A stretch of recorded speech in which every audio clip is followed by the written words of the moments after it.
కొంతమందికి post mortem room అంటే భయం, కొంతమందికి ఆపరేషన్ థియేటర్ అంటే భయం, కొంతమందికి పోలీస్ స్టేషన్ అంటే భయం, కొంతమందికి కోర్టులు అంటే భయం, కొంతమందికి కోర్టుల నుంచి వచ్చే సమన్లు అంటే భయం, కొంతమందికి పోలీస్ వాళ్ళని చూడగానే భయం, కొంతమందికి అరెస్ట్ వారెంట్ చూస్తే భయం, కొంతమందికి డాక్టర్ల దగ్గరికి వెళ్ళి బ్లడ్ ఇస్తే భయం, కొంతమందికి అదే బ్లడ్ రిపోర్ట్ రూపంలో పేపర్ రూపంలో వచ్చినప్పుడు అందులో ఏముంటుందోనన్న భయం.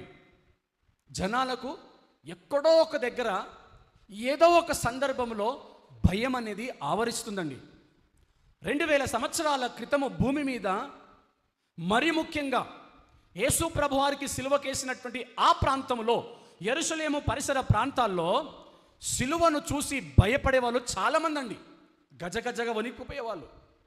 అమ్మో ఈ సిలువ, అమ్మో సిలువ వద్దు, భయపడిపోయేవాళ్ళు. వాళ్ళు సిలువను చూసి భయపడేటటువంటి వారు.